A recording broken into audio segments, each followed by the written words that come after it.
let's end with one final thought. Going back to that property of wondrousness, the idea that you could have the experience of something that is greater than you, that is more intelligent, right, that is wiser or more caring, without commenting anymore on the validity of those sorts of experiences, it really reminded me of something from the 16th century. Great philosopher Renee Descartes. In the 1640, Descartes produced a book called the Meditations on First Philosophy, and it's all about his attempt to find a foundation for the sciences that would be completely trustworthy. And Descartes starts off by saying, I can't use my senses as the basis for scientific reasoning. I can't just say, well, I can trust whatever I see or hear or feel. And usually most people consider the best of his reasons is I could be dreaming. At any point in time, I could always be sort of dreaming or in some sense under an illusion about what it is that I'm seeing or feeling or hearing.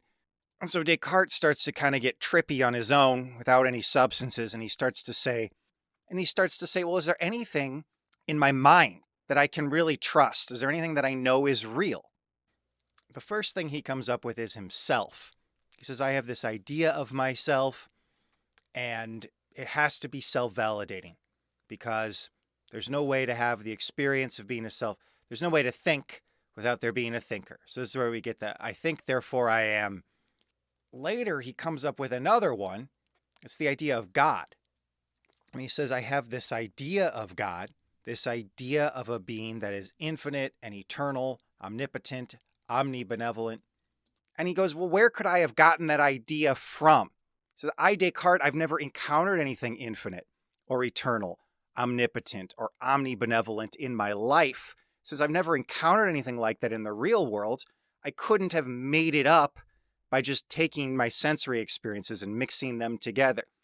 He also doesn't think he could have extrapolated his ideas of like infinity or eternalness from his experiences. He says, like, all I could ever extrapolate would be the idea of something being indefinite, having no clear ending. I can't get this idea of infiniteness out of my experiences because I've never experienced anything that's infinite. So the argument that he's pushing here is just the idea of God is too big to have ever originated from inside his own head. It has to have come from outside of him. And he even says that he thinks the idea of God must have been put there in his head by a god. No lesser being could have installed the idea inside his mind. So in Descartes in the 16th century is struggling with his own mystical vision of God. It is an experience that he recognizes happens inside his mind, but he says, but he thinks it's a piece of mental content that you can know to be true just from inspecting its properties. You might wonder whether Descartes is in a better position to know the existence of God than a DMT user is in to know the existence of these DMT entities. Maybe they're in comparable epistemic positions. I don't know. Think about it.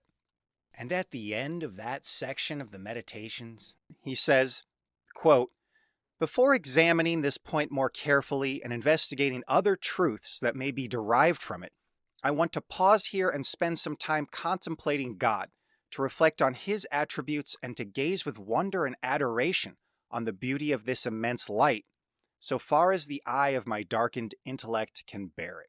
End quote. So he's certainly talking about a wondrous idea, the wondrous idea of God, which to him, Descartes, this drug-naive man, this French man in the 16th century, is provably true just from the experience that he has of it.